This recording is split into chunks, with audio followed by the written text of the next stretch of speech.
Kalau sekarang fenomena yang sekarang terjadi Gus, apalagi anak muda tadi disampaikan Mas Aldi, Iya. itu kan banyak sekali godaan. Masih muda, masih berapi-api semangatnya, tapi juga banyak cobaannya. Ya, dan karena mungkin mereka itu penasaran sama hal-hal yang ada di dunia ini gitu Mas. Apalagi di dunia digital itu kan Gus, itu banyak hal yang mungkin terserap oleh kita, informasi-informasi atau mungkin budaya-budaya yang sebenarnya itu dari luar dan begitu banyaknya. Mungkin itu menjadi mungkin godaan juga atau ujian lah untuk keimanan gitu. Jadi keimanan itu berawal dari tentunya ilmu, karena semua harus dengan ilmunya. Jadi kita harus tahu apa iman itu, kemudian setelah tahu kita aplikasikan dalam kehidupan ini. Nah, adapun keimanan ini harus tetap kita jaga, harus tetap kita perbaharui. Jadi jangan sampai ada pengaruh-pengaruh dari luar, pengaruh-pengaruh, apalagi sekarang dunia maya ya, tapi pengaruhnya di dunia nyata. Ya, di dunia nyata. Ada anak pondok, keluar pondok atau boyong pondok Gus, kemudian kuliah di kota. Nah karena tadi mungkin kok penasaran, heran, kemudian ikut nimbrung di komunitas-komunitas yang mungkin tadi, mohon maaf, tidak begitu baik itu loh. Karena imannya nggak kuat, akhirnya kan tergeret arus mereka. Jadi ya biar kita itu iman kuat ya harus benar-benar konsisten ya, kontinu dengan apa yang kita imani gitu ya. Nah, akar yang paling utama yaitu ucapan la ilaha illallah. Tiada Tuhan selain Allah. Dan keimanan yang paling rendah, paling dasar itu menghilangkan gangguan di jalan. Misal ada duri, ada paku dan sebagainya. Itu sekarang aspal keimanan yang bolong gitu ya, musim banjir.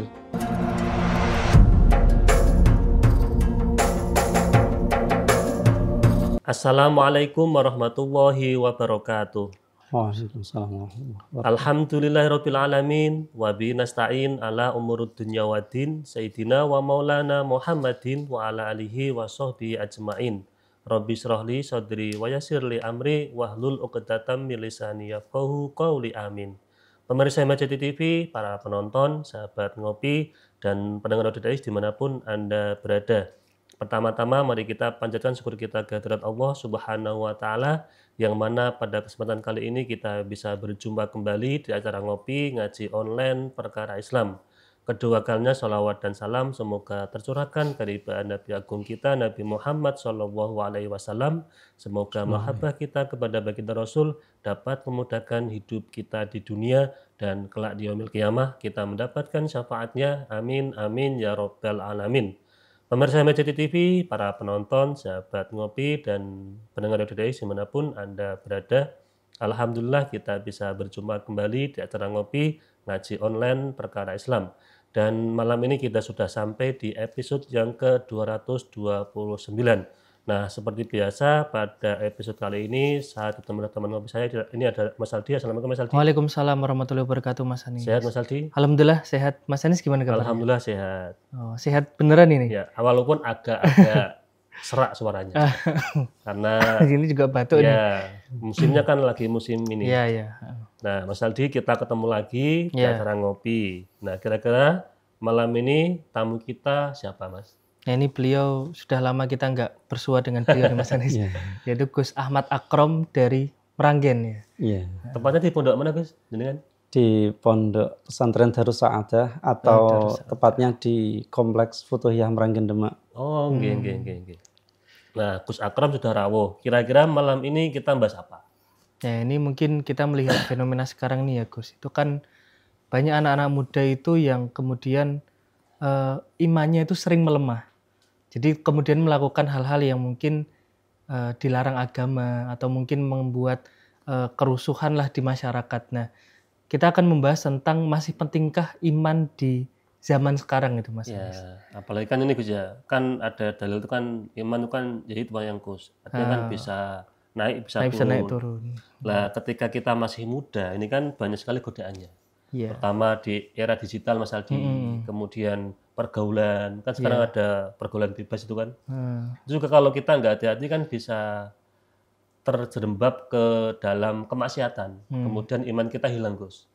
Nah, kan seolah-olah kan ini zaman kita kalau nggak benar-benar kenceng megang keimanan kita kan jadi hilang iman kita itu. Atau setidaknya mungkin ketika iman kita turun tuh Gus, kita tahulah cara kembali itu gimana gitu loh. Nah, monggo Gus bisa disampaikan tentang bagaimana pentingnya iman bagi kita atau bagi zaman sekarang ini. Terima kasih Mas Anis sebagai host dan Mas Aldi sebagai co-host. Iya. Assalamualaikum warahmatullahi wabarakatuh. Waalaikumsalam. Alhamdulillah wassalatu wassalamu ala Rasulillah wa ala alihi wa sahbihi wa mawala wa la hawla wa la quwwata illa billah wa ba'da. Alhamdulillah pada malam hari ini kita bersua kembali di acara ngopi ini. Ini sekaligus bernostalgia.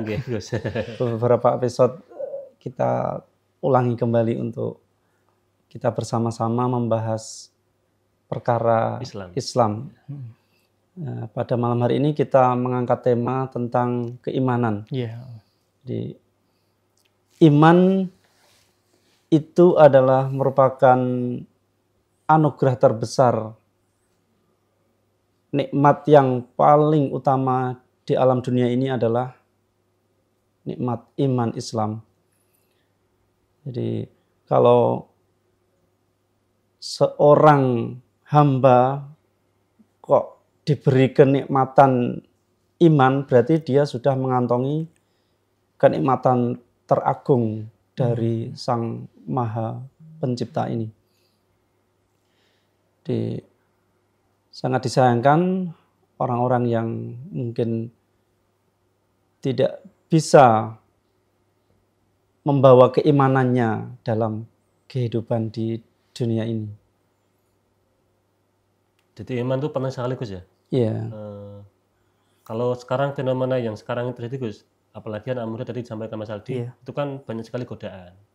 Masih muda, masih berapi-api semangatnya, tapi juga banyak cobaannya. Ya, dan karena mungkin mereka itu penasaran sama hal-hal yang ada di dunia ini gitu Mas. Apalagi di dunia digital itu kan Gus, itu banyak hal yang mungkin terserap oleh kita, informasi-informasi atau mungkin budaya-budaya yang sebenarnya itu dari luar dan begitu banyaknya. Mungkin itu menjadi mungkin godaan juga atau ujian lah untuk keimanan gitu Gus. Nah, itu gimana Gus? Biar kita itu tetap teguh lah dalam memegang keimanan gitu. Iya, terima kasih. Jadi keimanan itu berawal dari tentunya ilmu, karena semua harus dengan ilmunya. Jadi kita harus tahu apa iman itu, kemudian setelah tahu kita aplikasikan dalam kehidupan ini. Nah, adapun keimanan ini harus tetap kita jaga, harus tetap kita perbaharui. Jadi jangan sampai ada pengaruh-pengaruh dari luar, pengaruh-pengaruh, apalagi sekarang dunia maya ya, tapi pengaruhnya di dunia nyata. Ya, di dunia nyata.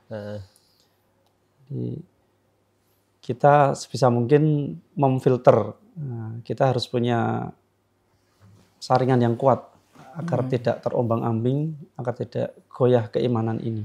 Dan salah satu saringan kita itu ilmu Gus ya? Salah satu pertama ilmu. Jadi tentunya ilmu ini adalah kalau membicarakan iman, itu Rasulullah SAW mengatakan bahwa keimanan itu ibarat pohon ya, yang besar sekali. Jadi ada akarnya dan ada cabang, ranting, daun dan seterusnya. Jadi keimanan itu sekitar 60 atau 70 lebih cabang. Nah, akar yang paling utama yaitu ucapan la ilaha illallah. Tiada Tuhan selain Allah. Dan keimanan yang paling rendah, paling dasar itu menghilangkan gangguan di jalan. Misal ada duri, ada paku dan sebagainya. Itu sekarang aspal keimanan ya, yang bolong gitu ya, musim banjir ditambal gitu. Ya. Atau pas banjir itu di bagaimana airnya itu bisa surut itu Gus ya? Ya, itu termasuk. Berarti iman itu sebenarnya tadi secara definisi itu apa Gus? Kalau iman itu sendiri?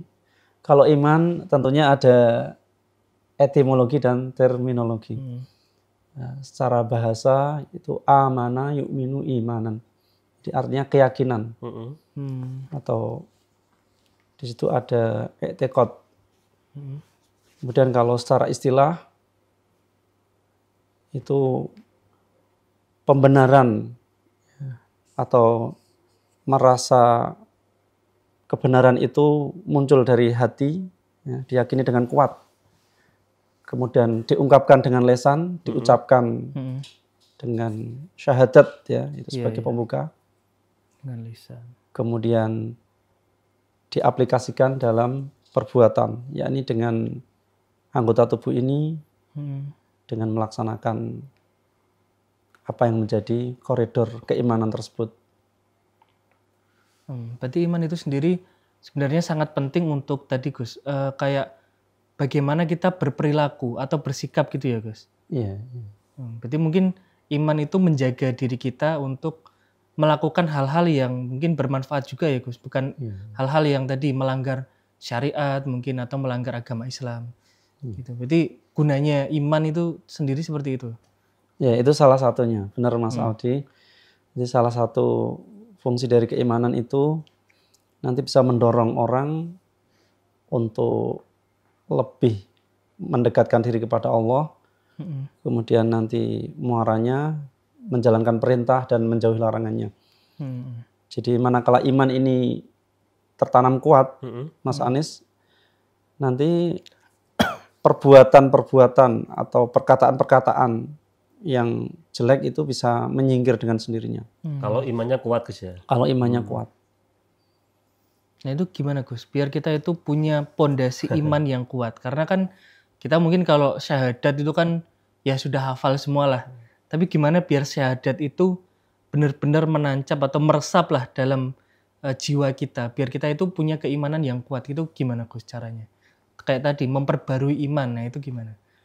Ya, memang permajaan ya, pembaharuan atau pembaruan. Itu Rasul mengatakan jadidu imanakum. Jadi perbaharuilah iman kalian dengan ucapan la ilaha illallah. Jadi la ilaha illallah ini bisa mengasah keimanan, bisa meremajakan ya, anti aging ya.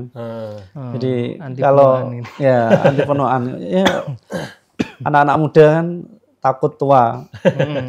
Jadi menjadi tabiat setiap orang itu inginnya muda terus.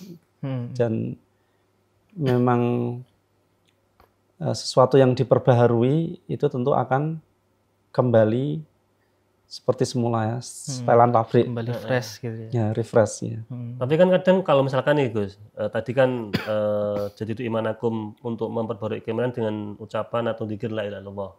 Tadi Mas Adi menyampaikan, kadang hanya sebatas lisan saja Gus. Tidak bisa merasuk ke dalam jiwa, ke hati kita, sehingga endingnya nanti menjadi perbuatan yang baik. Kalau di lisan saja kan hanya sebatas hafalan Gus.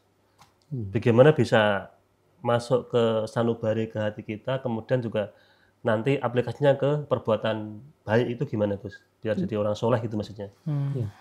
Itu tentunya harus menghayati, meresapi.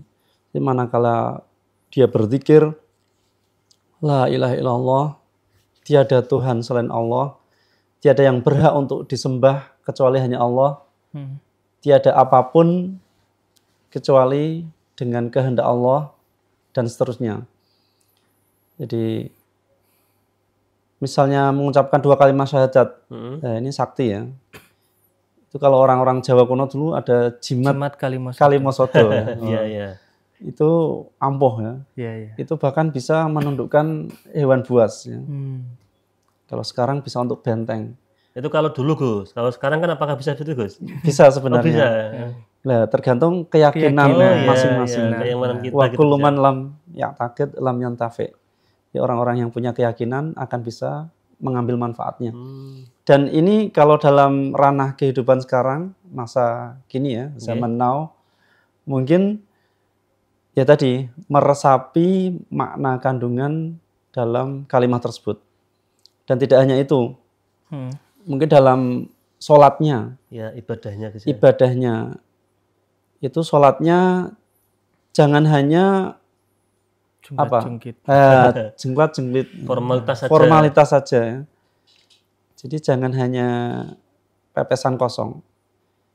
Nah, disinilah setan mempengaruhi manusia saat beribadah itu biar kosong, biar ibadahnya tidak kosong, khusyuk, biar tidak memahami maknanya.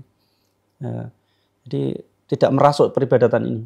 Termasuk ibadah yang lain, misalnya membaca Al-Quran. Ini tujuan Al-Quran diturunkan kan di antaranya yang paling inti justru lihat dabbaru ya, untuk kita tadabbur, untuk kita mencerna ya, memahami, mendalami, menghayati, kemudian mengaplikasikan dalam kehidupan sehari-hari. Jadi walhasil kalau Quran ini bisa diresapi juga, mungkin nanti dari hati ini keluar lesan ya, dengan ucapan yang mulia, kemudian termanifestasi dalam perilaku yang juga mulia. Berarti iman itu sebenarnya kita kan butuh ilmu ya Gus, karena kan tadi kalau kita bicara tentang syahadat itu kan juga menyaksikan. Untuk menyaksikan kita kan pasti punya ilmunya. Misal la ilaha illallah, tiada Tuhan selain Allah, kan pasti kita punya ilmu sampai kita membuat kesaksian bahwa tiada Tuhan selain Allah. Misalnya kalau saya mungkin misal jalan-jalan lah ke mana gitu kan, terus melihat keindahan, ternyata dari situ kemudian saya mendapat ilmu bahwa ini yang menciptakan itu Allah dan tiada Tuhan selain Allah yang bisa menciptakan pemandangan atau mungkin bumi seindah ini gitu. Mungkin kalau seperti itu gimana Gus? Ya, bagus sekali nih Mas Aldi ya. Ya Mas Anis. Nggih. Bahkan orang-orang non-muslim, orang-orang ateis sekalipun, Iya. orang-orang ahli filsafat itu mereka mencari hakikat apa sebenarnya alam ini. Kok begitu indahnya, terus teratur. Iya. Cuma mereka karena belum mendapat hidayah, mereka hanya bisa menyimpulkan saja betapa indahnya semua ini. Tapi mereka hanya berangan-angan pasti ada kekuatan besar di balik semua ini. Yang maha indah daripada yang maha itu. indah, yang maha segalanya.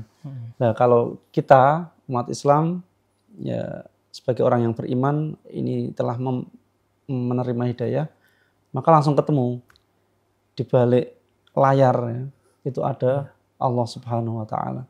Istilah wayangnya itu ada dalangnya. Wayang itu hanya dimainkan saja. Ya, jadi dalangnya itu ya tadi Allah Subhanahu wa taala itu ya. Karena kita kan mungkin sudah melalui Rasulullah kemudian disampaikan wahyu-wahyu dari Allah itu kan, guys. Kalau yang lain mungkin kan mungkin tadi ateis atau mungkin orang yang tidak beragama itu kan mereka nggak tahu kalau ada wahyu itu loh. Jadi kita berkat adanya wahyu itu, nah gimana biar kita itu bisa dekat dengan wahyu itu, Gus, mencerna Al-Quran itu biar kita itu bisa lebih kuat lagi keimanannya. Itu gimana, Gus? Ya, disinilah pentingnya bimbingan guru. Jadi orang tidak bisa terjun bebas langsung ke Al-Quran, ke hadis, atau mungkin kalau sekarang langsung pakai Google ya, yang lebih canggih, AI, ChatGPT dan sebagainya. Itu sebenarnya bisa, itu hanya sarana saja. Boleh tapi Gus. Ya, hanya tambahan dan itu perlu diwaspadai zaman sekarang. Yang penting sumbernya dan isinya itu harus jelas. Dan sekali lagi kalau di dunia pesantren itu irsyadu ustadzin. Petunjuk guru. Dulu sahabat Ali itu sudah mewanti-wanti bahwa keberhasilan ilmu harus ada guru. Irsyadu ustadzin, guru. Nah, terutama dalam hal keagamaan ya, itu harus dengan guru ya, tidak bisa belajar otodidak ya. Otodidak ya. Lain halnya dengan urusan duniawi. Kalau urusan dunia memang bisa kreativitas ya, bisa otodidak tadi ya Mas Anis ya. Jadi kalau urusan dunia monggo lah ya. Kalau Rasulullah itu mengatakan antum a'lamu bi umuri dunyakum. Kalian lebih tahu urusan dunia kalian. Makanya untuk perkembangan zaman, untuk kemajuan teknologi itu masing-masing generasi ya, masing-masing individu bisa mengembangkan sendiri. Jadi bebas tergantung dengan tadi generasi tadi itu Gus ya. Iya. Tapi kalau soal agama, soal akhirat itu harus sesuai dengan pakemnya. Artinya tadi ada petunjuk guru gitu ya. Misalkan contoh Gus, tadi kan Quran termasuk kan tujuannya untuk tadabbur ya Gus ya. Iya. Kalau ada orang baca Quran, kemudian dibaca terjemahnya, terus dipraktekkan atau diamalkan itu gimana Gus? Tanpa ada mungkin mohon maaf guru pembimbing itu. Ya. Itu gini.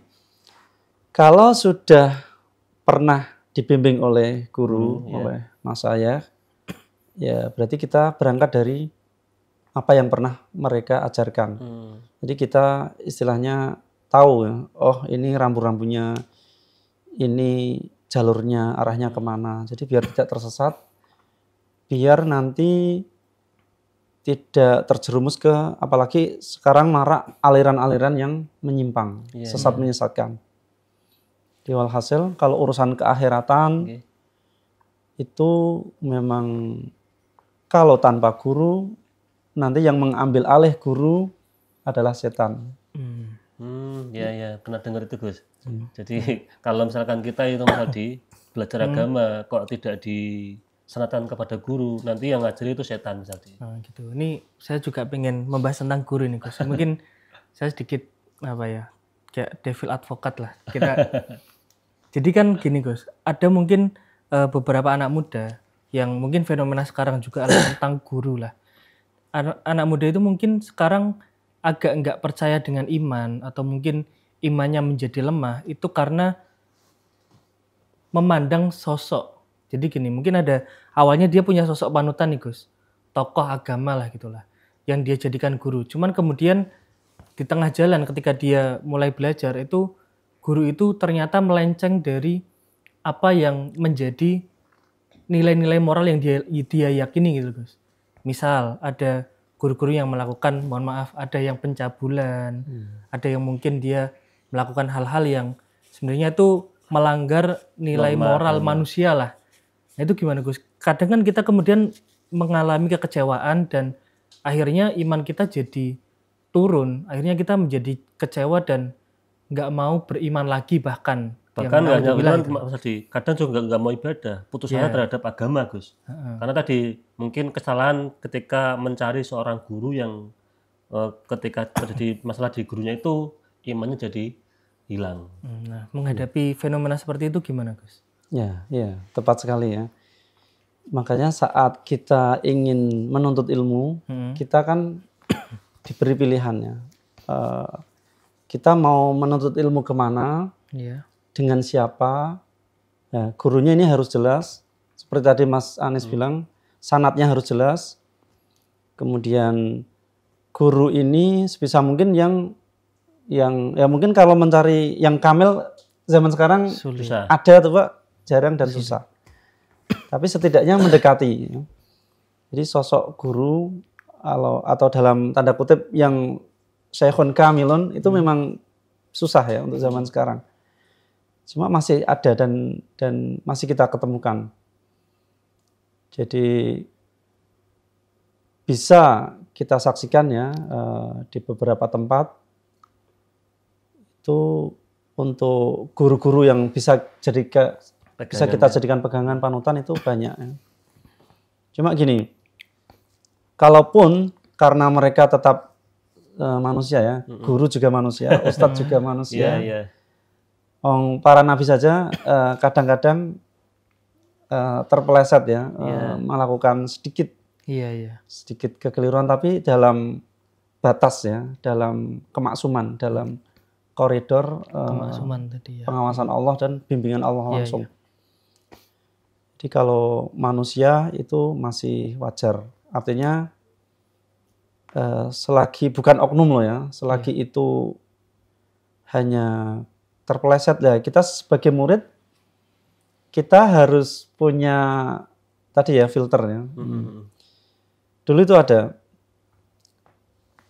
seorang ulama besar ya, ketika mau menuntut ilmu pertama kali mau berguru itu doanya kepada Allah itu, ya Allah, semoga Engkau tutup aib-aib burukku dari pandanganku. Jangan engkau buka sedikit pun keburukannya. Jadi ya dari sini memang ada semacam adabiah ya, adab. Seandainya ada seorang masyayikh ya, seorang guru ya, itu melakukan hal-hal yang secara zahir, secara lahiriah mungkin seakan-akan menyelisihi agama ya, bertentangan dengan syariat, ya, kita sebisa mungkin husnudzon. Kita sebisa mungkin ya seakan-akan merasa tidak seperti itu. Jangan-jangan bukan begitu. Itu hanya sekilas saja, itu hanya tampak dari luar saja. Dalamnya mungkin tidak seperti itu ya. Jadi kita punya perasaan seperti itu. Ini menumbuhkan rasa ta'zim kita kepada masyayikh kita, kepada para guru kita. Jadi manakala para guru kita tetap kita ta'zimi, kita hormati, ya, nanti keberkahan akan tercurah. Itu kalau misalkan guru yang tadi mungkin besarnya yang benar-benar tadi punya kemampuan sebagai seorang guru yang benar-benar mampu untuk mendidik muridnya kan itu kan. Mungkin tadi yang ada oknum Gus kan, ada oknum yang memang memanfaatkan seorang praktek guru itu untuk mencelakai muridnya atau manfaatkan muridnya. Itu kan juga ada Gus sekarang Gus. Itu juga biar kita juga tidak terprovokasi, kemudian iman kita juga tidak lemah, tidak hilang. Itu kan harus benar-benar menjaga diri kita dulu Gus. Kan kalau misalkan nih kita belajar ilmu, tapi kalau nggak ada keimanan juga repot juga Gus. Ilmu tanpa iman kan juga masalah juga Gus. Itu gimana Gus? Ya, berarti masing-masing orang memang harus memegang teguh keimanannya dan tadi ya jangan sampai goyah. Walaupun misalnya model yang kita jadikan panutan ternyata terseok-seok, kita jangan ikut terombang-ambing. Jadi kita tetap teguh, kita tetap berjalan di jalan yang lurus. Kan ada ya fenomena, saya punya kakak itu saat di Arab sana, kalau cerita itu kadang-kadang itu ya orangnya syekh ya, penampilannya seperti layaknya kalau di kita kiai gitu. Dia punya yayasan tapi tingkah lakunya tidak karuan. Ya semacam itu, itu sudah oknum kalau itu.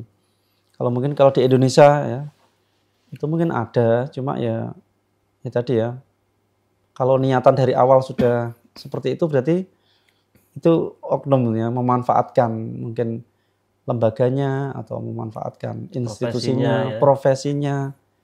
Jadi berlindung di balik jubahnya. Itu kalau guru Mas Aldi. Sekarang kalau ini Gus, kan juga ini tadi kan ilmu yang paling penting untuk bagaimana kita bisa punya iman yang kuat itu. Kalau pejabat Gus atau apapun itulah orang yang punya tanggung jawab kepada dunia sosial kan, itu kan mungkin juga ilmunya tinggi Mas Aldi, tapi masih melakukan mohon maaf korupsi. Berarti kan imannya kurang baik Gus. Itu gimana Gus? Bagaimana itu Gus? Ya, jadi ilmu memang tidak menjamin orang itu akan terus top gitu ya. Kan ada ya, pinter keblinger. Bahkan iblis ini alim ya. Iblis ini tahu tingkat tinggi. Dulu iblis itu pemimpin di surga. Tapi karena kedurhakaannya, karena kesombongannya, karena dia tidak patuh kepada perintah Allah, akhirnya dicabut, dibredel ya. Jadi dilengsarkan dari kepemimpinan itu. Dan akhirnya malaikat Jibril nanti yang memimpin para malaikat. Nah, dari situ orang yang jenius sekalipun ya, bahkan sekolahnya tinggi ya sampai mentok ya, sampai nggak ada lagi jenjang berikutnya ya, sampai titelnya berderet, itu mungkin saja melakukan hal-hal yang tidak seharusnya dilakukan. Ya, tadi memang seperti Mas Anis bilang, keimanannya kurang kuat. Jadi memang dia belum bisa mengamalkan ilmunya. Nah ini pentingnya antara teori dan praktek. Ilmu harus diamalkan. Seperti itu. Mungkin kita juga gini ya Gus, jangan menyandarkan keimanan kita pada satu sosok atau satu tokoh. Karena kan kalau kita menyandarkan keimanan kita kepada tokoh ketika dia melakukan kesalahan atau apa, kan iman kita jadi terpengaruh juga kan kalau gitu. Jadi kan kita harus jangan terlalu mengkultuskan lah satu tokoh. Akhirnya kita kan ketika mereka melakukan kesalahan kita jadi ikut-ikutan down gitu loh mungkin. Atau kalau enggak malah jadi ikut-ikutan kesalahan itu Mas Aldi. Iya, Karena bisa jadi fanatik juga. buta itu kan Gus, Iya, atau iya. mengkultuskan seseorang itu kan juga Membenarkan lah mungkin ya. Nah ini yang berbahaya, ya, Mas Aldi. Itu bisa jadi 180 derajat ya. Asalnya berjalan di rel yang benar, Iya, iya. bisa menyimpang dan tersesat jauh. Hmm. Dan itu yang dikhawatirkan. Jadi si guru ini, si oknum ini, dia tidak beramal jariah ya, tapi dia seperti membuat ya dosa-dosa yang jariah. Ya. Oh, malah justru kebalikannya Gus ya. Iya. Tidak membuat amal jariah tapi malah menabung dosa untuk diri sendiri gitu ya. Iya. Nah, Gus ini menarik Gus, tapi kan ini karena kita sudah waktunya jeda iklan, kita jeda iklan yang mau lewat dulu Gus.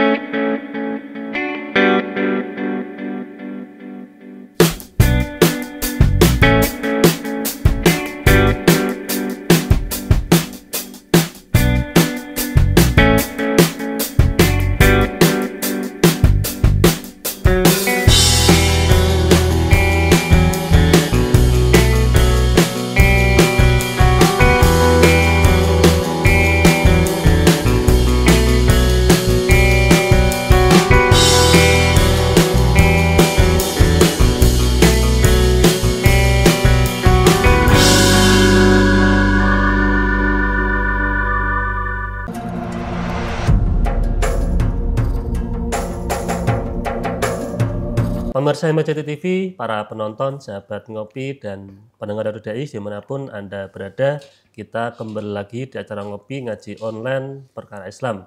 Ini masih bersama Gus Ahmad Akrom dan Mas Aldi. Nah Gus, kita masih membahas tentang keimanan yang bisa naik, bisa turun dan gitu kan ya. Tadi ada orang yang berilmu tapi nggak punya iman. Akhirnya apa? Terjadi korupsi di mana-mana. Ada juga Gus, orang yang punya iman tapi tidak punya ilmu. Akhirnya apa? Sering ibadah terus tapi nggak punya perilaku sosial. Itu gimana Gus? Fenomena itu Gus? Ya, terima kasih. Itu kita mengistilahkan ada istilah soleh, alim. Oke. Jadi orang soleh saja itu juga masih kurang ya.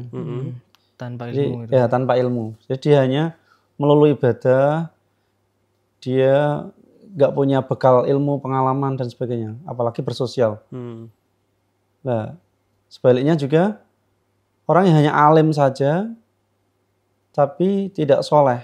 Nah, tadi berarti dia berilmu tinggi, dia mungkin koleksi buku kitabnya banyak. Iya, iya. Dia mungkin kutu buku lah ya. Dia berguru kemana-mana ya, ke pesantren berpindah-pindah, ilmunya sundul langit, tapi tidak mau mengamalkan. Jadi tidak ada kualitas spiritualitas yang mumpuni, ya. Apalagi sosialitasnya ya, nol ya. Dia tidak mau bergumul dengan masyarakat itu kan gini Gus. Ya itu berarti kurang sempurna. Kalau istilah Mas Anies tadi, ilmu juga harus ada iman. Iman harus dengan ilmu. Jadi memang ini bisa menjadi hal yang klop ya. Karena itu kan pasangan yang serasi yang kalau kita kolaborasikan itu menjadi kesempurnaan kita sebagai hamba untuk bertakwa kan Gus. Nah Gus, ini kan di era sekarang itu kan tadi masih berbicara tentang iman yang anak-anak muda sekarang itu seringnya itu melemah karena godaan-godaan atau mungkin gangguan-gangguan yang ada di sekitar kita. Nah, gimana Gus biar kita itu walaupun di tengah godaan atau di tengah gangguan yang ada sekarang di dunia digital atau mungkin di dunia nyata, itu biar iman kita itu tetap teguh itu bagaimana Gus? Dan mungkin bagaimana kita bisa terus menjaga iman kita dan nggak melakukan hal-hal di luar syariat Islam itu gimana Gus? Ya. Itu harus kita perkuat. Jadi dimulai dari diri sendiri. Jadi punya komitmen, punya keistiqomahan merawat keimanannya sendiri. Jadi seperti saya bilang tadi harus punya filter yang kuat, mana-mana yang bisa kita ambil, mana-mana yang harus kita buang. Jadi misalnya sekarang melihat HP ya, jendela dunia, dunia dalam genggaman. Ini apapun kalau dari HP ini ya kita harus bisa tadi ya nyekrolnya itu yang cari yang bagus-bagus. Yang sekira bermanfaat untuk kita, untuk kehidupan kita nanti. Dan meminimalisir hal-hal yang menjadikan lemahnya iman. Misalnya kalau dalam konten-konten itu misalnya ada ujaran kebencian, ada gosip di situ, dan ada hoax dan lain-lain. Nah ini kita minimalisir lah ya. Kita jangan ikut share ya. Sharing sebelum sharing ya. Itu perlu, itu penting sekali. Nah kalau di dunia nyata kita cari perkumpulan-perkumpulan orang-orang soleh, orang-orang yang baik. Gitu ya. Circle-nya itu orang baik-baik. Ya. Jadi biar tadi ya tidak terganggu keimanan kita Gus ya. Kan juga ada nih misal kita nongkrong di mana, karena circle-nya kan circle umum ya. Sehingga ketika waktu masuk sholat itu malah jadi lalai, nggak sholat. Tapi kalau gini gimana Gus? Kan kita kayak gitu kan jadi kayak pilih-pilih teman kan Gus. Padahal kan di agama Islam sendiri itu kan menganjurkan bahwa Islam itu kan agama rahmatan lil alamin. Berarti kan untuk semua, bukan untuk satu golongan aja. Nah itu gimana Gus? Masa kita mau kumpulnya cuman sama orang-orang soleh, tapi yang gampangannya nggak terlalu soleh itu nggak kita kumpuli atau gimana Gus? Ya itu gini, teman itu kalau menurut Imam Ghazali ya, ada yang teman akrab ya, istilahnya sahib. Sahib itu orang yang benar-benar menemani ya, suka duka. Seperti kalau Nabi Muhammad SAW itu sahabat. Oh iya. Jadi selalu menyertai. Ya. Di situ kalau A bilang A, kalau B bilang B. Nah ini teman yang sejati. Nah ini yang harus kita rawat ya, keakraban, kebersamaan. Ya. Dan ada teman yang sekedar kenal. Sekedar kenal. Kalau mungkin di medsos itu kan banyak gitu. Sekedar kenal, sekedar istilahnya follow saja. Sekedar viewer saja, follower. Itu di medsos, di dunia nyata juga kadang gitu Gus. Di dunia nyata juga gitu. Kadang ketemu di satu tempat misalnya atau di satu acara. Itu kan hanya sekilas saja. Nah, itu berarti kenal hanya sebatas itu. Nah, kita juga sebatas saja. Tapi tetap harus menjaga hubungan baik di situ ya. Ya, tetap menjaga hubungan baik. Dan sekedar saja. Karena bisa jadi mereka tampak baik ketika bersama kita, tapi di luar kita, di luar itu atau di belakang kita ada maksud terselubung maksud terselubung atau ada niat-niat atau ada pembahasan lain. Tapi intinya kan itu kalau saya itu Mas Aldi ya, itu kan dari diri kita sendiri sih. Jadi mau kumpul dengan siapapun, kalau kita bisa menjaga keimanan kita ya nggak mungkin terpengaruh Gus ya. Karena tadi ya punya filter yang kuat itu di dalam diri kita ya. Itu kalau misalkan mau bergaul dengan siapapun tuh loh. Tapi kalau pengen aman ya tadi kumpul dengan orang-orang soleh kan gitu kan. Jadi walhasil gini Mas ya. Jadi benar Mas Anies yang terakhir ini, ini berarti tingkat tinggi nih. Jadi istilahnya berani melawan arus. Ya. Jadi ibarat ikan itu ikan salmon. Yang lain-lain ikan itu pada terseret arus tapi dia melawan arus. Jadi dia bisa mendobraknya. Dia bisa bahkan mengarahkan dari orang-orang yang mungkin lingkungannya negatif bisa positif ya. Entah itu dengan cara diberi suri tauladan yang baik atau nasihat yang mungkin menyadarkan mereka. Atau jadi diskusi Gus ya. Nongkrong diskusi, ngopi-ngopi, kemudian kita selipkan petuah-petuah kebaikan. Nah itulah pentingnya dakwah di lingkungan yang mungkin orang-orang mungkin notaben nakal, abangan atau istilahnya apalah ya. Iya. Berarti dia harus lebih kuat dulu. Kalau merasa ragu atau punya perkiraan tidak berhasil, mending jangan masuk ke situ. Nanti jangan bisa nekat ya. Jangan nekat masuk kalau tidak punya kemampuan untuk merubah mereka. Kalau masuk nanti malah kegeret arus mereka. Ya, malah terseret arus, malah oleng, malah hancur sendiri. Iya. Mungkin kan karena kalau anak muda sekarang itu kan jiwa keingintahuannya kan tinggi Gus.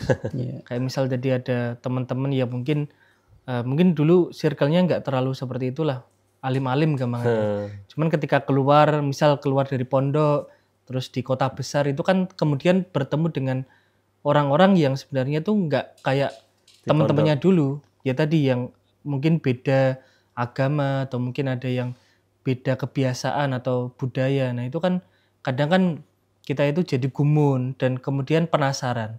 Nah gimana biar kita itu punya mungkin kayak benteng atau mungkin filter biar kita itu nggak penasaran sama hal-hal seperti itu gimana Gus? Ya, tentunya istilah Jawanya ojo gumunan. Ojo kagetan. Ojo kagetan termasuk itu ya. Jadi misalnya anak dari pondok. Tadi Mas Aldi bilang dari pondok ya. Jangan sampai lulusan pondok kemudian lost ya. Ibarat burung yang asalnya dalam sangkar dan terlepas terus bebas. Nah ini yang dikhawatirkan. Justru jebolan pesantren diharapkan bisa menjadi agen-agen kebaikan. Untuk kebaikan. Jadi ilmu kepesantrenannya, keislamannya ini disebarluaskan di masyarakat. Ini seperti firman Allah ya. Jadi Allah itu menghendaki hendaknya dalam suatu wilayah itu jangan terus perang semua, jangan ya. Tapi ada yang mengirim ya ke tempat tertentu untuk menuntut ilmu. Setelah berhasil menyebarluaskan ilmu tersebut ke masyarakatnya. Jadi dia menjadi agen perubahan. Artinya perubahan yang positif Mas Aldi. Kan kadang juga gini, bener Gus tadi Mas Aldi. Ada anak pondok, keluar pondok atau boyong pondok Gus. Kemudian kuliah di kota. Nah karena tadi mungkin kok penasaran, heran, kemudian ikut nimbrung di komunitas-komunitas yang mungkin tadi, mohon maaf, tidak begitu baik itu loh. Karena imannya nggak kuat, akhirnya kan tergeret arus mereka. Jadi ya biar kita itu iman kuat ya harus benar-benar konsisten ya, kontinu dengan apa yang kita imani gitu ya. Misalkan kalau saya dulu tuh di pondok Mas Aldi, terus kemudian ada kuliah itu saya sering provokasi ke teman-teman. Kalau misalkan kamu dulu pernah mondok, ya jangan sampai itu kamu hilang atau nggak pernah buka-buka kitab kuning. Dan itu bagian dari bagaimana kita bisa menjaga keimanan kita. Kan minimal kita ya juga melanjutkan apa yang kita amalkan di pondok pesantren. Itu yang saya sampaikan ke teman-teman. Atau ada juga gini, kalau dulu kamu di pondok sering jamaah ya sekarang ya harus dilanjutkan. Kok sering sholat duha ya sekarang berusaha untuk dilanjutkan. Kalau misalkan itu kok nanti kalau sudah nggak dilanjutkan ya nanti akan tergantikan oleh amalan yang baru yang itu nggak jelas. Itu yang mungkin pengalaman saya dulu waktu dengan teman-teman itu, Gus dan Mas Aldi. Mungkin sekarang juga beda ya Mas Aldi ya. Mungkin menjaga keistiqomahan yang sudah kita mulai dari dulu ya Mas. Iya, betul itu penting juga. Kayak ini kan juga istiqomah Mas Aldi Gus. Kalau ini kok nggak benar-benar kita jaga, ini juga nggak tahu sampai episode kapan itu kan kita nggak tahu Gus. Tapi karena kita berusaha untuk istiqomah, walaupun tadi mungkin banyak godaan, entah dari Mas Aldi atau siapapun kru, tapi kita berusaha untuk ini Gus. Bagaimana kita tetap istiqomah biar ngopi ini punya dampak yang positif bagi banyak orang. Ya, kenikmatan yang dicintai oleh Allah itu kenikmatan yang tetap lestari. Oh. Jadi Allah kalau memberi kenikmatan kok dijaga dengan baik, dilestarikan, ini Allah akan tambah suka, tambah cinta. Itu kalau kebaikan Gus ya. Kalau kebaikan. Apapun itu Gus. Ya. Kalau itu continue, itu Allah suka Gus ya. Ya. Ya, tadi mungkin saya pengen juga membahas tentang keimanan yang didasarkan sama satu tokoh ya Gus. Mungkin tadi kan kita bilang bahwa kita jangan terlalu mengkultuskan kan. Nah, terkadang kan sekarang itu kan kita tidak tahu jadi diri kita. Kemudian kita mengambil satu sosok atau satu model untuk dijadikan panutan Gus. Entah itu tokoh agama atau mungkin tokoh sosial, politik. Nah gimana Gus biar kita itu nggak terlalu mengkultuskan mereka. Biar kita itu hanya sekedar ya mungkin kalau mengagumi itu mungkin boleh lah gitu lah. Nah gimana biar kita itu nggak mengkultuskan Gus. Dan kayak kalau misal kita kemudian tahu aibnya, apakah kita boleh untuk membicarakan gampangannya? Karena kan saya pernah dengar itu kalau ini ulama ya, bahwa aibnya ulama dagingnya ulama itu beracun. Maksudnya itu kita nggak boleh menggibahi. Ya. Nah itu gimana Gus? Padahal di satu sisi kita tahu bahwa dulu pun Nabi juga mungkin dalam tanda kutip aibnya itu juga dibeberkan. Misalnya kayak Nabi Nuh punya anak yang nggak beriman, itu kan juga kalau di zaman sekarang itu kan masuk seorang nabi atau seorang kiai kok anaknya iman, itu kan juga termasuk aib juga Gus. Nah itu gimana Gus dengan pernyataan tadi? Ya itu gini, ada hal-hal yang dalam notaben riba ya. Riba itu kan asalnya kan dilarang. Riba itu berarti menceritakan aib orang lain, sesuatu yang tidak disukai orang tersebut. Nah, kalau ghibah itu memang benar-benar ada di orang tersebut. Itu ada kenyataan. Kenyataan. Ada yang lebih ngeri lagi, istilahnya hoax ya, istilahnya fitnah ya. Kalau ghibah lebih itu mangril gitu ya. Ya real. Kalau ini mengada-ada. Jadi seperti menggiring opini atau mungkin menjustis seorang dengan aib tertentu atau perbuatan tertentu yang menjatuhkan lah ya. Membunuh karakternya dan sebagainya. Ya dari situ berarti kita ya harus berhati-hati ya, harus berhati-hati. Kalau orang biasa saja tidak boleh diumbar aibnya, apalagi para ulama yang tadi dagingnya itu beracun. Ya. Jadi tidak boleh mengganggu ulama ini ya.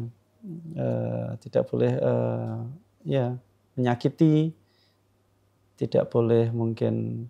Kalau misalkan nih kita tahu Gus bahwa ada ulama A gitu kan ya, kita secara pribadi dengan kepala mata kita sendiri tahu tentang aibnya, itu cukup hanya diri kita sendiri yang tahu atau boleh itu digibahin untuk orang-orang itu? Karena mungkin siapa tahu orang, mungkin saya nggak bisa ngomong ulama, tapi orang yang dianggap lah seperti ulama itu kemudian melakukan kayak tadi Gus, hal-hal yang mungkin di luar menyalahi nilai moral, etika dan lain sebagainya, itu kemudian kita melihat dan itu sebenarnya itu hubungannya sama publik gitu loh, bahwa dia itu tokoh publik dan itu berdampak untuk kemaslahatan umat. Itu apakah boleh kita membicarakan hal itu? Kan mungkin takutnya gini Gus, kalau kita nggak sampaikan nanti kan mungkin nanti akan banyak korban atau banyak kejadian yang tidak diinginkan dulu Gus.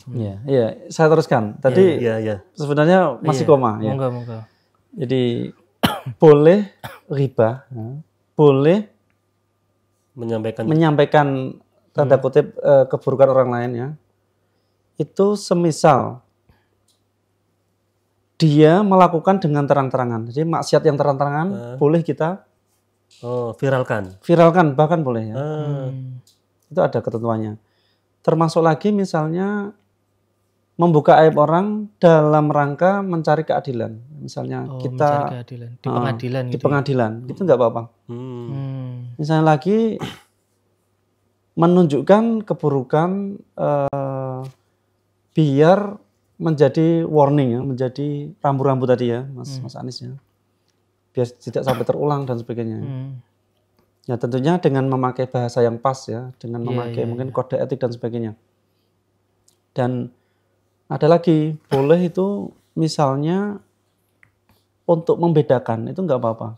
Membedakan apa? Membedakan misalnya ada orang-orang namanya dul, banyak sekali dul. Oh.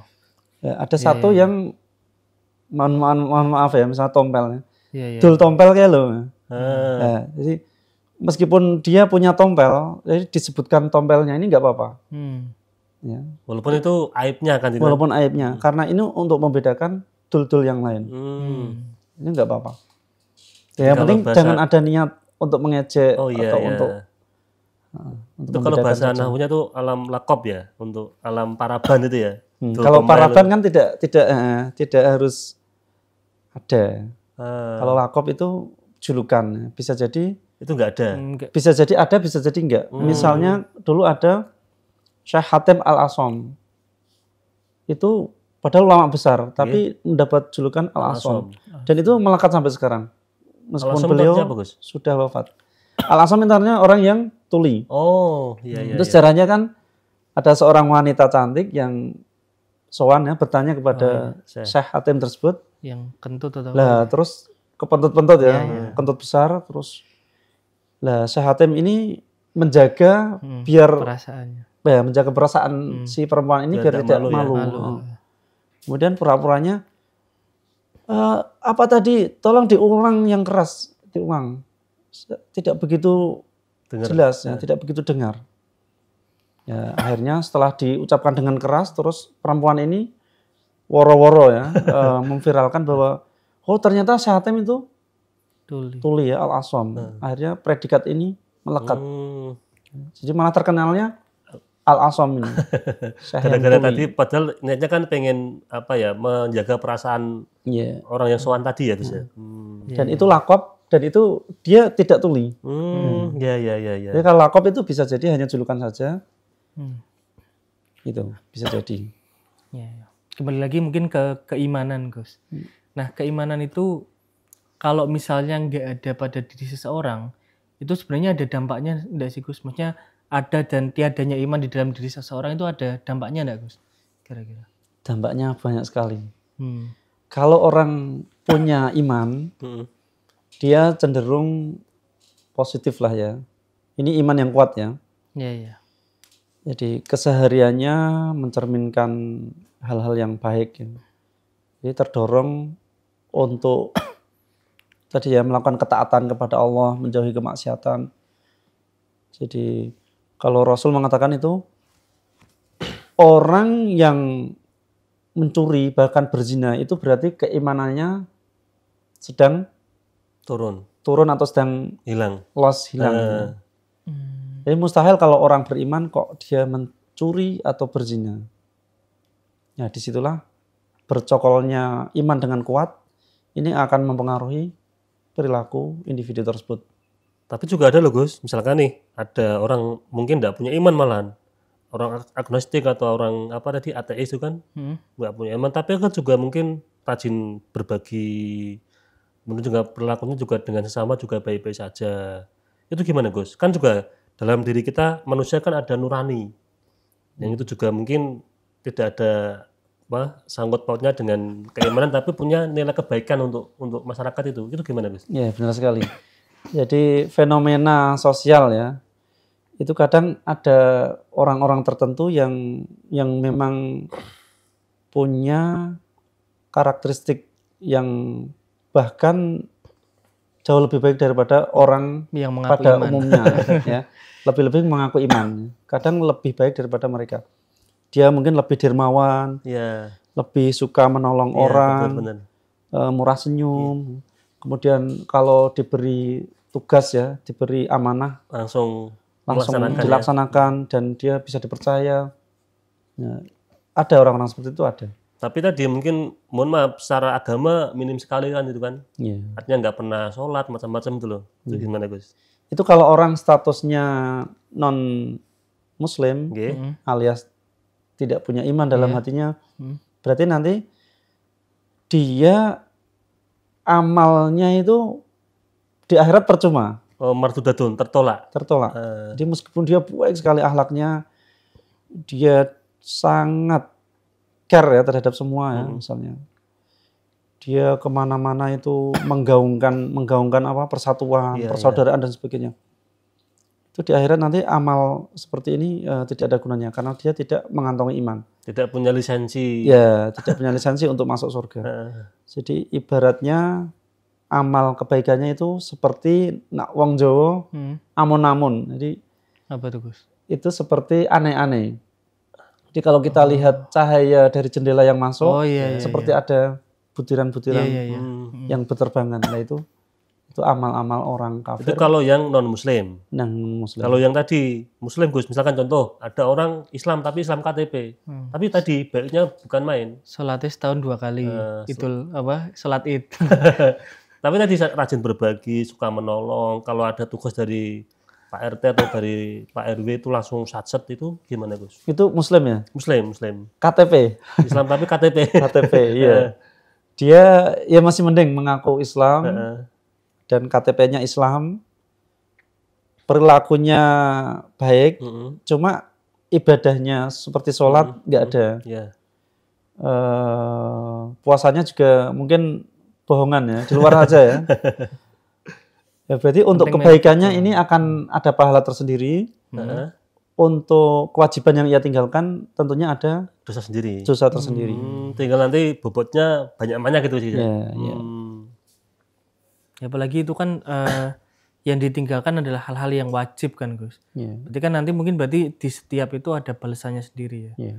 Nah kalau orang beriman itu kan nggak percaya tentang adanya akhirat kan Gus. Kayak misalnya orang-orang yang tadi ada ateis atau mungkin agnostik ya Mas Anis. Itu kan nggak percaya dengan adanya akhirat. Sebenarnya kepercayaan kita terhadap akhirat itu sepenting apa Gus? Gitu. Tentunya penting sekali. Bahkan orang-orang yang tidak percaya akhirat, dia menganggap dunia ini adalah segalanya. Dia hidup hanya sekali, dia berfoya-foya, dia sikut sana sini. Dia menikmati apapun dengan rakus ya. Nah, ini berbahaya. Bahkan bisa jadi melampaui batas ya. Jadi orang kalau tidak mengenal Allah itu kan tidak ada yang dia takuti. Aturan itu diterjang semua. Jadi dia merasa ini milikku, ini wilayahku. Dia seenaknya sendiri. Dia tidak takut apapun, tidak takut siapapun. Karena kalau orang percaya akhirat kan, nanti ada balasan, ada pertanggungjawaban, nanti ada timbangan amal, ada catatan amal. Itu kan juga urusan keimanan juga Gus ya. Kalau imannya nggak kuat, sekalipun itu Islam pun juga, kalau nggak kuat juga, ini Mas Aldi, bermasalah juga ketika nggak punya keimanan akhirat, terus alam kubur itu kan iman kepada yang gaib ya Gus ya. Tapi tadi berbicara iman terus ya, sebenarnya kalau di dalam Islam sendiri, seorang Muslim, sebenarnya keimanan apa yang perlu ditumbuhkan? Maksudnya keimanan dalam hal apa yang perlu ditumbuhkan Gus? Tentunya yang pertama ya rukun iman itu. Ada 6 ya kan? Ada 6. Nah, itu sudah tidak bisa ditawar itu. Iya. Nah, setelah itu ada cabang-cabang keimanan yang lain. Nah, cabang-cabangnya itu juga perlu kita pelajari juga ya. Kita pelajari dan itu kita harus amalkan. pakai ilmu Gus ya. Nah, sekali lagi ilmu. Nah, ini saya pengen membahas yang hanya satu aja Gus. Iman yang mungkin agak jadi misteri buat kita Mas Aldi. Iman terhadap takdir atau qada dan qadar itu kan. Sekarang kan banyak orang stres, banyak orang yang mungkin depresi gitu atau putus asa.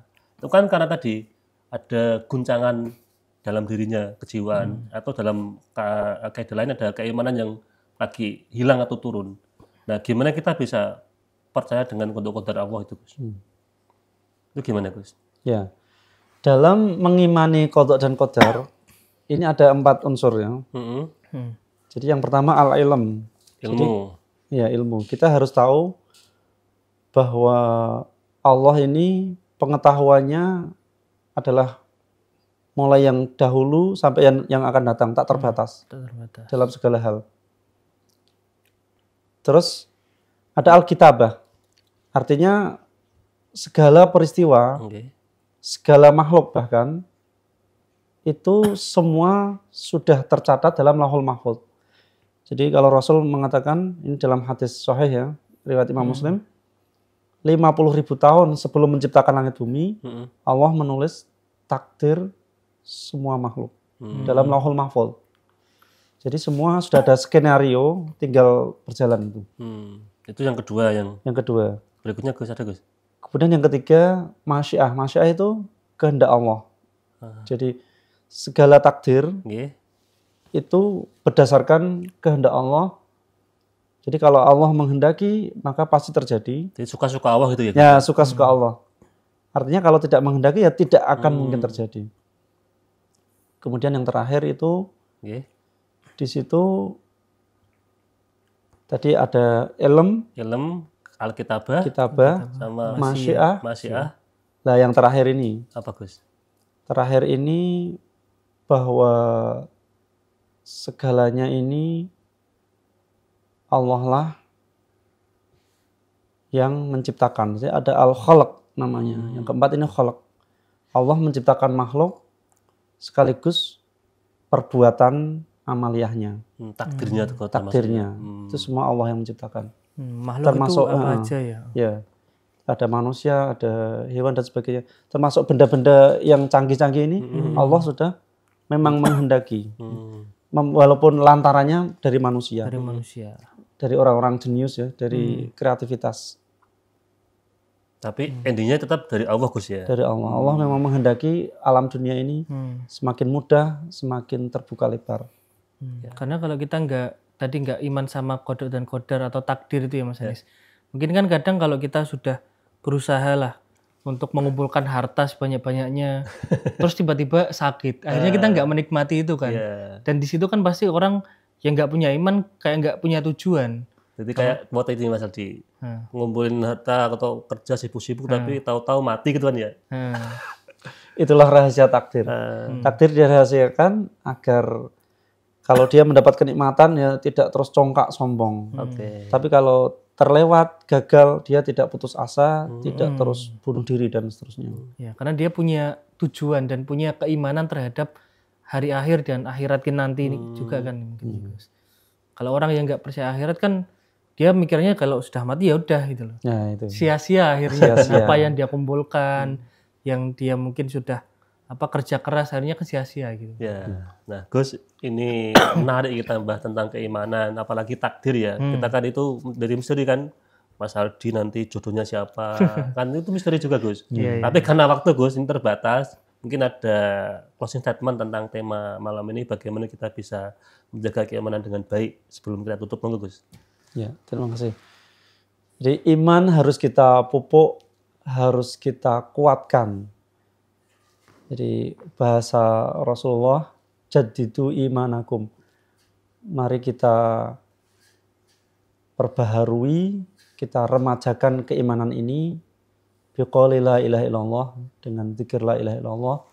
Tentunya dengan penguatan-penguatan yang lain, misalnya dengan ilmu-ilmu yang kita amalkan, dengan mungkin lebih memperdalam, menghayati firman-firman Allah, sabda-sabda Rasulullah, dan sebagainya. Jadi keimanan harus kita jaga sampai mati. Karena iman ini adalah tiket menuju surga. Tanpa keimanan, maka akan masuk neraka selama-lamanya. Terima kasih. Tuhan Gus sudah rawuh dan memberikan ilmu kepada kita semua. Mas Aldi, cataban? Cukup Mas Anis. Cukup ya? Oke, pemirsa MCT TV, para penonton, sahabat Ngopi, dan pendengar ODDS dimanapun Anda berada. Demikian Ngopi pada episode kali ini. Saya selaku host, apabila banyak salah, banyak khilaf, mohon maaf yang sebesar-besarnya. Akhirul kalam, Assalamualaikum warahmatullahi wabarakatuh.